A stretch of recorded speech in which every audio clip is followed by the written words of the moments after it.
Hello guys, welcome to my channel A. Medical Knowledge. Here we are going to discuss the cerebellum and its connection, chapter number 6। और बाकी सारी जितनी भी videos है इस chapter की न्यूरो एनाटमी जो हमने स्नेल्स की शुरू की हुई है, इसकी सारी प्लेलिस्ट आपको मिल जाएगी A. मेडिकल नॉलेज पे पूरी डिस्क्रिप्शन के साथ।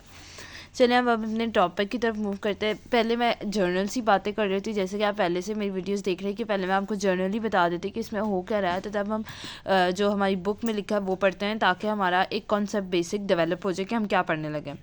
सेरिब्लम के बारे में हम पढ़ने लगे। सेरिब्लम क्या है? आपके सेरिब्लम के फंक्शन हमने पहले फर्स्ट चैप्टर में भी थोड़े पढ़े, इनके आगे पिछले चैप्टर्स में भी हमने पढ़े, बचपन की क्लासेस में भी पढ़े कि ये क्या क्या काम करता है। अब थोड़ा सा उनको मॉडिफाई करने लगे, जैसे कि ये हमारे पास कोऑर्डिनेशन कर रहा होता है, प्रोपिनोसेप्टिव की फीलिंग लेके आ रहा होता है, मोटर की प्लानिंग कर रहा होता है, मोटर प्लानिंग जैसे स्मूथ कोऑर्डिनेशन हमारी मूवमेंट और लिम्स की, ये सारा कंट्रोल कर रहा होता है, हमारी बॉडी का इक्विलिब्रियम बैलेंस कर रहा होता है, ठीक है, हमारा पोस्चर को बैलेंस कर रहा होता है। अब आपने ये याद रखना कि सेरिब्रम कॉर्टेक्स जो होता है वो मोटर फंक्शन कर रहा होता है, ईयर वेस्टिब्युलर बैलेंस कर रहा है, वेस्टिब्युलर जो होता है हमारे ईयर्स का वो हमारे बैलेंस में मेंटेन कर रहा होता है।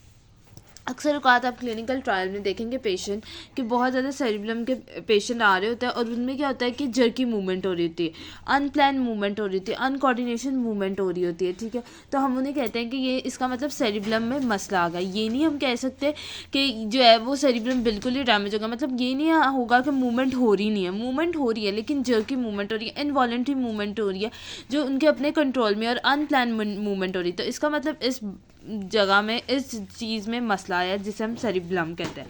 अब हम इसके फंक्शन जो है, जो न्यूरो एनाटमी की बात करें तो लास्ट इस चैप्टर के ना लास्ट में दिए गए हैं। मैंने आपको वैसे सरसरी से बता दिया ताकि आपके दिमाग में हो कि हम पढ़ रहे क्या हैं, ठीक है।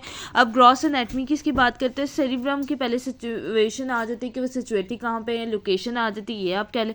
वो हमारे पास पोस्टीरियर क्रेनियल फॉसा में है और जो उसके सुपीरियरली टेंटम सेरिब्रम है, ठीक है, जिसे हम कहते हैं ड्यूरामेटिक की एक लेयर है, ठीक है। ये जो है पोस्टीरियर क्रेनियल फॉसा में मैंने आपको बताया भी था जब मैंने स्कल पढ़ाया था, तो मैंने बताया था आपको कि पोस्टीरियर क्रेनियल फॉसा क्या होता है। अगर वो वीडियो नहीं देखी तो आप जाके देख सकते हैं। A. मेडिकल नॉलेज में एनाटमी स्कल की वीडियो की प्लेलिस्ट में पड़ी हुई है। पोस्टीरियर क्रेनियल फॉसा टेंटुनम सेरिब्री जिसने से कवर किया। अब ये जो है सेरिब्रम जो है ये लार्जेस्ट पार्ट है जो कि हमारे पास किसको कर रहा है, लार्ज पार्ट है हाइंड ब्रेन का जो पोस्टीरियरली लाई कर रहा है फोर्थ वेंट्रिकल के, पॉन्स के और मेडुला ऑब्लांगेटा के। जैसे कि ये मैंने फर्स्ट चैप्टर का निकाला पेज, ठीक है, पेज नंबर 10। उसमें जब मैंने फर्स्ट चैप्टर आपको पढ़ाया था तो मैंने आपको बताया था कि देखिए ये सेरिब्रम आ गया, बिल्लम हमारे पास आ गया, ये मिड ब्रेन आ गया, ये पॉन्स आ गया, ये रूट ऑफ फोर्थ वेंट्रिकल आ गई और मेडुला ऑब्लांगेटा। मतलब सारी टर्म के साथ फेमिलियर आप हो गए जो उस चैप्टर नंबर 6 में लिखी है कि मतलब मिड ब्रेन ने कवर किया, उसे पॉन्स ने किया, फोर्थ वेंट्रिकल और मेडुला ने, ठीक है। अब अगर हम देखें हमारे इसी में ही क्या लिखा हुआ है, क्योंकि मैं चाह रही हूँ कि आपको एक एक लाइन समझ आ जाए और कोई एम्बिगुइटी ना रहे। ये लार्जेस्ट पार्ट है hind brain, posteriorly fourth ventricle है जो कभी हमने देखा, पॉन्स भी और मेडुला ऑब्लांगेटा है। सेरिब्रम की जो शेप है समवट वॉइड शेप की है और मीडियन पार्ट में पड़ा हुआ है। इसमें क्या होता है कि सेरिब्रम हेमिस्फीयर होता है जो कि एक नैरो मीडियन जगह होती है जिसे हम कहते हैं वर्मेक्स। चलें जी डायग्रामेटिक व्यू देख लेते हैं। ये हमारे पास सेरिब्रम आ गया, ये मिड ब्रेन आ गया, पॉन्स आ गया, medulla oblongata, root of fourth ventricle आ गई, ठीक है, यहाँ पे भी बनी हुई है, ठीक है। ये बातें ऊपर पड़ी है। अब हम पढ़ लेते हैं सेरिब्रम हेमिस्फीयर और वर्मेक्स की। ये सेरिब्रम हेमिस्फीयर है जिसे हम कहते हैं right cerebrum hemisphere, left cerebrum है, और ये वर्मेक्स जो है वो जो जॉइन इनको दरमियान में करी है जिसे हम वर्मेक्स कह रहे हैं, ठीक होगा। ये बातें क्लियर होगी वर्मेक्स तक। देन उसके बाद आगे हम मूव करें तो उसमें लिखा हुआ है कि यहाँ पे क्या होती है कि यहाँ पे सुपीरियर, मीडियल, इन्फीरियर सेरिब्रम पोडंकल्स होते हैं, ठीक है, जो कि एक यहाँ पे पोस्टीरियरली एक स्टेप पे देखें एक सिमेट्रिकल बंडल्स होते हैं नर्व फाइबर के जो कि बना रहे होते हैं। डायग्रामेटिक व्यू में तो नहीं नजर आएगा लेकिन फर्स्ट चैप्टर में आपको बताया था कि सुपीरियर पेडंकल होता है, इन्फीरियर पेडंकल होता है और मीडियल पेडंकल होता है, ठीक है। देन उसके बाद सेरिब्रम जो होता है ये 3 लॉब्स में से डिवाइड किया गया है, ठीक है। पहले मैं आपको ना वैसे बता देती हूँ डायग्राम से। इंटीरियर लॉब कौन सा होता है, ये होता है इंटीरियर लॉब, ठीक है, जो डिवाइड करा है प्राइमरी फिशर। अच्छा, जब मैंने आपको एनाटॉमी की वीडियो बनाई थी लंग्स में तो मैंने फिशर बताए थे आपको, ठीक है। अगर आपने वो लंग्स वाली वीडियो देखी ना तो लंग्स में भी मैंने आपको बताया था हॉरिजॉन्टल, वर्टिकल फीचर बड़े डिटेल में मैंने आपको बताए थे, ठीक है। इसी तरह इधर भी यही होता है, ठीक है। यहाँ पे जो प्राइमरी फीचर है वो ये सारा एरिया इंटीरियर आ गया, ये वर्मेक्स आ गया। अब यहाँ पे ये वाला जो फीचर है जिसे मिडल फीचर भी कहते हैं, पोस्टीरियर भी कहते हैं। देखिए ये इंटीरियर साइड है तो ये पोस्टीरियर साइड होगी, ठीक है। इसके ऑपोजिट इंटीरियर पोस्टीरियर जिसे हम मीडियल फिशर भी कह रहे हैं, ठीक होगा। ये आपने बता दिया, इसके इधर इंटीरियर लॉब आता है।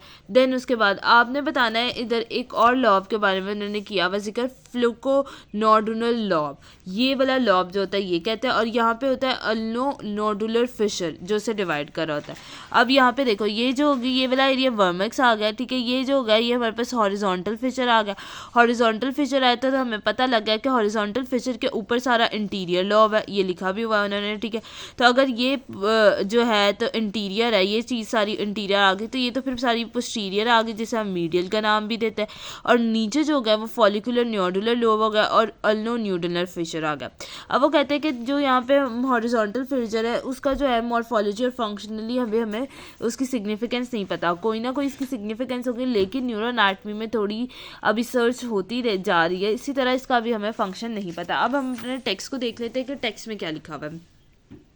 सेरिब्रम जो होता है वो 3 मेन लॉब्स में डिवाइड हो रहा है, जैसे इंटीरियर लॉब कह रहे हैं, मीडियल लॉब कह रहे हैं और फॉलिकुलर न्यूडुलर लॉब कह रहे हैं। इंटीरियर लॉब जो होता है वो सुपीरियर सरफेस ऑफ सेरिब्रम में जो हम देख रहे हैं, और मीडियल लॉब जो होता है वो वी शेप फिशर होता है जिसे प्राइमरी फिशर कह रहे हैं। प्राइमरी फिशर भी मैंने आपको बता दिया और आपको मैंने इंटीरियर लॉब का भी बता दिया, ठीक है। प्राइमरी फिशर जिससे डिवाइड किया उसके ऊपर वाला सारा इंटीरियर लॉब है।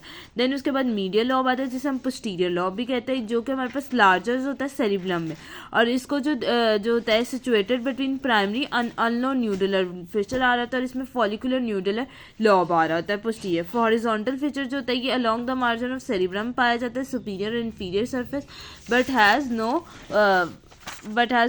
Morphological and functional significance. ये मैंने बताया हॉरिजॉन्टल की कोई मॉर्फोलॉजिकल और फंक्शनल सिग्निफिकेंस अभी तक हमें नहीं पता लगी। दैन उसके बाद आपको मैं ये बता देती सेरिब्रम कॉर्टेक्स में जो लिखा हुआ है। अच्छा, हम लोगों ने सल्कस और गायरस पढ़े थे, मैंने आपको बताया था सल्कस और गायरस होता है फर्स्ट चैप्टर की फर्स्ट वीडियो में कि वहाँ पे वो सरफेस एरिया इंक्रीज कर रहे थे, जैसे कि हमारी किडनी में हो रहे थे विलाय जो होता है वो इस शेप के होता है कुछ इस तरह, जो कि हमारे ना सरफेस एरिया को इंक्रीज कर रहे थे। इसी तरह यहाँ पे जो होता है वो फॉलम्स होता है, फॉलम, ठीक है। ये जो होता है ये भी वाइट, इनका भी जो ये यहाँ पे वाइट मैटर कंटेन कर रहे होता है और कवर इनको कि सुपरफिशियली ग्रे मैटर ने किया होता है, ये अभी हम टेक्स्ट में भी पढ़ेंगे। अच्छा, ये बता दिया।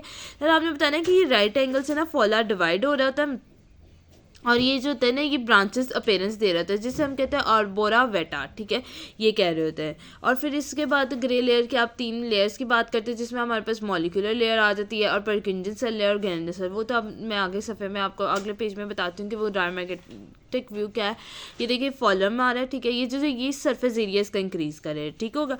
और ब्रांचिंग जो आ रही है वो आर्बोरा वेटा आ रही है। अब स्ट्रक्चर की बात कर लेते हैं, ठीक है। स्ट्रक्चर पे आए तो हमारे पास जो सेरिब्रम होता है वो आउटर कवरिंग होती है ग्रे मैटर की जिसे हम कॉर्टेक्स कहते हैं, और कॉर्टेक्स के इनर में हमारे पास वाइट मैटर होता है। और यहाँ पे क्या हो रहा है, यहाँ पे ग्रे मैटर में इंटरसेरिब्रल न्यूक्लियाई हो रहा होता है, ठीक है। अब यहाँ पे अगर हमारे पास सेरिब्रम कॉर्टेक्स का कोई भी पेशेंट आए या उसकी डैमेज आ जाए, इंजरी आ जाए, तो हम कहते हैं कि मूवमेंट तो अकर हो रही है लेकिन कोऑर्डिनेशन नहीं, जो कि मैंने आपको इंट्रो में भी बताया कि मूवमेंट आप ये नहीं कह सकते कि मूवमेंट ही नहीं हो रही, आपके लिम्स मूव ही नहीं करें, मूवमेंट जरूर हो रही है लेकिन कोऑर्डिनेशन मूवमेंट नहीं आ रही, मतलब अजरकी सी मूवमेंट आ रही है। अगर वो कोई ग्लास पकड़ा है या वो पकड़ा हाथ कांप रहे और डेविएशन आ रही है जिसे हम कहते हैं कि ये बहुत रैपिडली आ रही है, बहुत स्लोली आ रही है, जिसे हम कहते हैं अनकोऑर्डिनेशन आ गई या नो कोऑर्डिनेशन आ गई, ठीक है। सेरिब्रम कॉर्टेक्स की बात करते हैं कि ये जो सेरिब्रम कॉर्टेक्स होता है ये लार्ज शीट होती है जो कि फोल्ड होती है कोरोनल और ट्रांसफर प्लेन में, और ये फोल्ड के अंदर होता है फॉलम।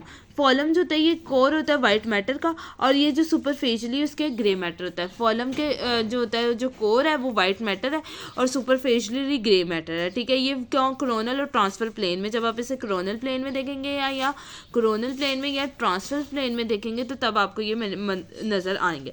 और यहाँ पे जो होता है सेक्शन जो होता है हमारे पास मेड किया था cerebrum parallel median plane divided into follow into right angle जिसे हम कह रहे थे, और वो ब्रांचेस अपीयरेंस दे रहे थे, अब्रोरा वेटा कह रहे होते हैं, ये देखिए ये अब्रोरा वेटा कह रहे थे, ठीक है। देन उसके बाद यहाँ पे उसने कहा है कि ग्रे मैटर जो होता है कॉर्टेक्स का थ्रू आउट यूनिफॉर्म स्ट्रक्चर बना रहे थे जिसे हम मॉलिक्यूलर लेयर कहते हैं, परजिंकिंग सेल लेयर कहते हैं, ग्रैनुलर लेयर कह रहे होते हैं। अब ये एक दफ़ा डायग्रामेटिक व्यू देख लेते ताकि फिर जो हम टेक्स्ट पढ़े हमें पता लग जाए कि वो क्या टेक्स्ट है। ये डायग्रामेटिक व्यू में आप देख सकते हैं कि ये देखिए हमारे पास ये सेरिब्रम कॉर्टेक्स आ गई जो मैंने आपको बताया ऊपर वाली लेयर है, फिर ये मॉलिक्यूलर लेयर आ गई। मॉलिक्यूलर लेयर आप देख सकते हैं, मॉलिक्यूलर लेयर ये आ गई। मॉलिक्यूलर लेयर में देखें तो हमारे पास क्या क्या मिल रहा है, स्टेला सेल मॉलिक्यूलर लेयर में आ रहे हैं और बास्केट सेल्स आ रहे हैं, ठीक होगा। फिर उसके बाद जो सेकंड लेयर आ रही है वो परकिंजन सेल की लेयर आ रही है, ठीक है। ये परकिंजन सेल के बाद जो लास्ट वाली आ रही है जो वो ग्रैनुलर लेयर आ रही है, जो कि हमारे पास ग्रैनुलर लेयर जो होती है ये बड़ी ज़्यादा सिनेप्सिस कर रही होती है। आप देख सकते हैं इसने डायरेक्शन कनेक्शन करना है, ठीक है। तो ये बहुत ज़्यादा कनेक्शन कर रही है, सिनेप्स बहुत ज़्यादा कर रही होती है। और जो परकिंजन सेल होती है ना लेयर, ये आप लास्ट तक देखेंगे हमारे टॉपिक में चलेगा, सेंडिंग और डिसेंडिंग एफेरेंट और रीफेरेंट से पढ़ेंगे ना हम, जैसे कि पीछे हमने सेंडिंग डिसेंडिंग पढ़ा, अभी एफेरेंट और रीफेरेंट फाइबर्स पढ़ेंगे, तो उसमें बार बार वो कहेंगे परकिंजन सेल्फ लेयर। तो ये बहुत इंपॉर्टेंट लेयर होती है और ड्यूअल लेयर होती है। अभी इसकी इंपॉर्टेंस भी अभी हम देख लेते हैं। और इसमें भी दो तरह के सेल आ रहे थे, जिसे हम कह रहे थे गोल्जी सेल कह रहे थे और ग्रैनुलर सेल कह रहे हैं, ठीक है। अगर वो कहेंगे कॉन्स्टेंट टोन मेंटेन करें या मोटर एक्टिविटी करें तो आपने समझ आना है कि वो काम गोल्जी सेल का है, ठीक है। ये भी आपने याद रखना है, ठीक है। और ये जो होती है परकिंजन लेयर, देखो दरमियान में जो चीज़ है वो कोई भी चीज़ अगर दरमियान में वो कनेक्शन प्रोवाइड करी, तो ये जो मॉलिक्यूलर लेयर और ग्रैनुलर लेयर में जो कनेक्शन प्रोवाइड करी है वो परकिंजन लेयर है, ठीक है। अब हम मॉलिक्यूलर लेयर देखते हैं कि इसमें होता क्या है और हमारा ये किताब हमें क्या कह रही है। मॉलिक्यूलर लेयर जो होती है ये मैंने आपको बताया दो टाइप के सेल होते हैं, स्टेला सेल और बास्केट सेल। और यहाँ पे स्कैटर्ड होती है, डेंड्राइड्स होती है और थिन एक्सॉन रन कर रहे होते हैं पैरेलली। और यहाँ पे क्या न्यूरल्जिया सेल हो रहे होते हैं जो कि हमारे पास स्ट्रक्चर के अंदर फाइंड कर रहे हैं। देखें ये मैंने आपको पहले ही बता दिया, बास्केट सेल्स होते हैं, इसमें स्टेला सेल होते हैं, एक्सॉन्स होंगे, ठीक है। फिर उसके बाद न्यूरल्जिया सेल सपोर्टिंग सेल्स होते हैं वो भी होंगे, जो फर्स्ट चैप्टर में भी मैंने आपको न्यूरल्जिया सेल्स के बारे में इंट्रोडक्शन दिया था कि वो क्या होता है, ठीक है। देन उसके बाद परकिंजन सेल की बात कर रहे हो, ठीक है। परकिंजन सेल जो होते हैं ये लार्ज होते हैं, इसकी जो इंपॉर्टेंस की पॉइंट है या जो आप कह सकते हैं हाईलाइटेड पार्ट है जो आपने ज़रूर याद करना है, जो एमसीक्यूज़ या एससीक्यूज़ वगैरह में आ सकते हैं। परकिंजन सेल जो होते हैं ये लार्ज होते हैं और ये गोल्जी टाइप 1 न्यूरॉन से मिलके बने होते हैं। देखिए गोल्जी टाइप सेल से मिलके बने, ग्रैनुलर सेल्स इसमें आ रहे थे परकिंजन में, और ये क्या लार्ज लेयर है, ठीक है। देन उसके बाद जो इसकी फ्लास्क की शेप की अपीयरेंस हो रही होती है, अगर इसे हम ट्रांसफर्स में देखते हैं तो फॉइलम डेंट्रीज होते हैं, सेल पास करिए मॉलिक्यूलर लेयर में। अब देखें परकिंजन सेल है ना, इसने कनेक्शन करना है। कनेक्शन जब मैं कहती हूँ तो इससे बात समझ लग जाती है कि कनेक्शन किस तरह होगा। यहाँ पे देखिए, यहाँ पे ये जो है ना ये ऑरेंज में है, इसका एक्सॉन निकल रहे हैं, ठीक है। एक्सॉन निकल रहा है, डेंट्राइड्स निकल रही है, नीचे तक जा रही है लेके इसका मतलब कोई मैसेज आ रहा है तो वो नीचे से ऊपर भी इसके ज़रिए जा रहा है और ऊपर से नीचे भी इससे जा रहा है। इतनी इन्होंने ब्रांचिंग की हुई है। यही बातें ना उसने उधर लिखी हुई हैं। उसने कहा है कि यहाँ पे क्या हो रहा है कि प्राइमरी और सेकेंडरी ब्रांचेस स्मूथ हो रही है, सब्सिक्वेंटली ब्रांचेस शॉर्ट और थिक हो रही है, जिसे हम डेंड्राइटिक स्पाइंस कह रहे हैं, ठीक है। ये जो शॉर्ट थिक हो रही है, कहीं पे मोटी हो रही है, कहीं पे पतली हो रही है, जिसे हम डेंड्राइटिक स्पाइंस कह रहे हैं, ठीक है। ये जो होते हैं ये कॉन्टैक्ट कर रहे होते हैं ग्रैनुलर सेल के साथ, एक्सॉन के साथ।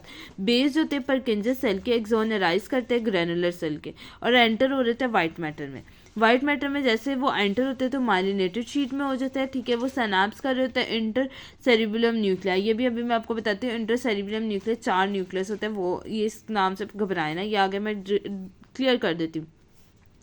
कोलेटरल ब्रांचेस जो होती है परकिंजन एक्सॉन की, इसके एक्सॉन जो होंगे वो अगले वाले के साथ, अगले डेंड्राइड्स के साथ कनेक्शन करेंगे तो क्या बन गई, सिनेप्स बन गई। तो ये सिनेप्टिक कनेक्शन हो रहे होते हैं, ठीक है। फ्यू परकिंजन सेल जो होते हैं वो डायरेक्टली वेस्ट्यूबुलर न्यूक्लियाई के साथ ब्रेन स्टेम के साथ कर रहे हैं। वेस्ट्यूबुलर न्यूक्लियस भी अभी हम पढ़ते हैं कि वो क्या होता है, वो वैसे भी हमने पहले भी पढ़ा हुआ, वेस्ट्यूबुलर न्यूक्लियस ब्रेन स्टेम में मौजूद था तो वो उसके साथ कनेक्शन कर रहे होते हैं, ठीक होगा। देन उसके बाद ये देख लें आप ग्रैनुलर लेयर पे आ जाए। जो ग्रैनुलर लेयर होती है स्मॉल लेयर होती है, ठीक है। देखिए तीसरी लेयर जो है वो हमारे पास ग्रैनुलर लेयर है। ग्रैनुलर लेयर स्मॉल लेयर है, ठीक है। और इसके अंदर क्या होता है कि यहाँ पे न्यूक्लियाई स्टेनिंग न्यूक्लियर पड़ा है, स्कैंटी साइटोप्लाज्मा है, ठीक है। इसके अंदर क्या होता है 4 to 5 डेंड्राइड्स राइज हो रही होती है, ये 4 से 5 निकल रही होती है डेंड्राइड्स, ठीक है। और जो 4 से 5 निकल रही है तो क्लोलाइक बना रहा है, इसका भी काम सनेटिक कॉन्टैक्ट लेके आना। अब मोजी फाइबर्स आ जाते हैं। अब ना आगे जाके अभी इसी वीडियो में, अगली वीडियो में मैं बताऊंगी मोजी फाइबर्स क्या होते हैं और हमारे पास क्या होते हैं क्लाइंबिंग फाइबर्स।